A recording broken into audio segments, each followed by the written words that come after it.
2013-14 Mohammed John இருக்கும்போது கட்டப்பட்டது இல்லையா? நம்ம குடிநீர் ஆதாரமே தான், இங்க இருந்து தான் குடிநீர் வருது பொதுமக்கள்.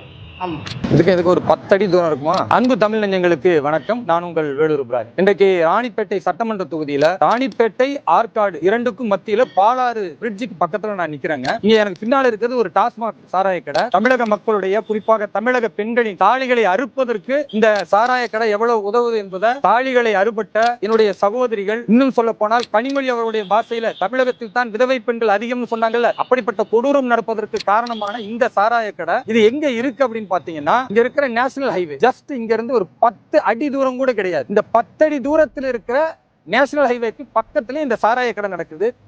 இதுக்கு யாரு அனுமதி கொடுத்தா அப்படின்றது ஒரு பெரிய கேள்வி.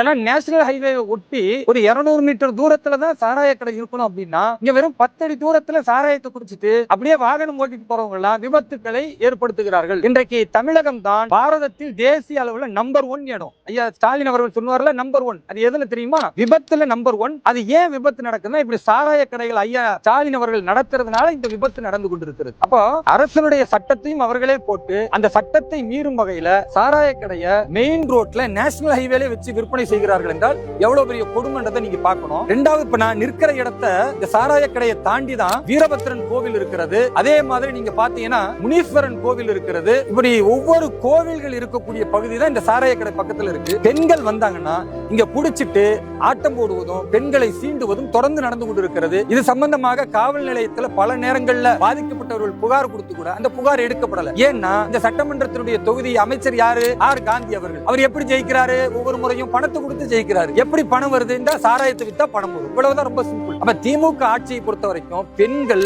அவர்கள் சாமி கும்பிட போறதுக்கு கூட முடியாத அளவுக்கு தான் இந்த வசதி வாய்ப்பு இல்லாம இங்க குடிகாரர்கள் அதிகமாக இருந்து கொண்டிருக்கிறார்கள். அதே மாதிரி பாத்தீங்கன்னா ஒரு காரிய மேடைன்னு இங்க அனைத்து இந்திய அண்ணா திராவிட முன்னேற்ற கழகத்தினுடைய ஆட்சியில் முகமது ஜான் அவர்கள் ஆர் காந்தி அவரை வீழ்த்தி விட்டு சட்டமன்ற உறுப்பினராக ஆன பிறகு அவர் காரிய மேடை கட்டி கொடுக்கிறார். எதுக்கு கட்டி கொடுக்கிறாரு? இந்துக்கள் அவர்கள் இறந்த பிறகு அந்த காரியங்களை செய்து அவருடைய அஸ்தியை இந்த பக்கத்துல இருக்கிற பாலாத்துல கரைக்கணும் என்பதற்காக. ஆனா அந்த காரிய மேடை இன்றைக்கு குடிகாரர்களுடைய மேடையாக அங்க சாராயம் குடிப்பதற்கும் அங்க வேறு பல தவறான காரியங்கள் இரவுகள்ல நடப்பதற்கும் பெண்கள் வந்தால் சீண்டுவதற்குமான ஒரு இடமாக இருக்கிறது. இதை தட்டி கேட்கக்கூடிய காவல்துறையோ அல்லது இங்க இருக்கக்கூடிய நிர்வாகங்கள்ல வருவாய்த்துறையோ அல்லது அமைச்சர் ஆர் காந்தி அவர்களோ ஏதாவது செய்வார்கள்னா இங்க எதுவுமே செய்யல. அதை விட கொடுமை, பாலாறு என்பது இங்க உள்ள நீர் ஆதாரம். ஆற்காடு பகுதிக்கும் ராணிப்பேட்டை மாவட்டத்திற்குமே ஒட்டுமொத்த நீர் ஆதாரம். ஆனா இந்த நீர் ஆதாரம் இன்றைக்கு நாசமாய் போய் கொண்டிருக்கு. இங்க குடிக்கிற குடிகாரர்களுடைய ஒவ்வொரு சாராய பாட்டிலும் ஒவ்வொரு பிளாஸ்டிக்ல இருக்கிற அந்த கிளாஸும் ஒட்டுமொத்த குப்பைகளும் இன்றைக்கு பாலாறில் கிடக்கிறத பாக்குறீங்க. அப்ப இத்தனை குப்பைகளையும் பிளாஸ்டிக் கழிவுகளையும் பாலாறுல போடுவதற்கு யார் இவர்களுக்கு அனுமதி கொடுத்தா?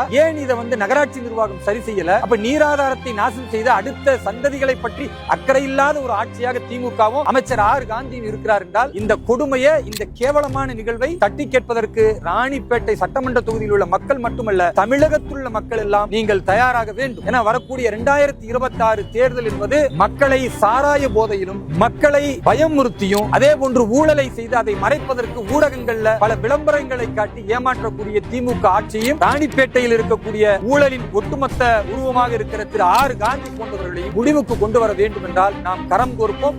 தர்மம் வெற்றி பெறுவதற்கு, உண்மையையும் நீதியும் நிலைநாட்டுவதற்கு தொடர்ந்து போராடுவோம். மக்களோடு களத்தில் பாரதிய ஜனதா கட்சியினுடைய ஒவ்வொரு நிர்வாகிகளும் நாங்கள் இருக்கிறோம். மக்களின் குரலாக நாங்கள் இருக்கிறோம். எந்த ஒரு கொடுமைகள் நடந்தாலும் அதை தட்டி கேட்பதற்கு நாம் தயாராக மாறுவோம். தமிழக மக்களே, நீங்களும் தயாராக மாறுங்கள். எல்லா புகழும் இறைவனுக்கு. ஜெய் ஹிந்த், வந்தே மாதரம், பாரத் மாதா கி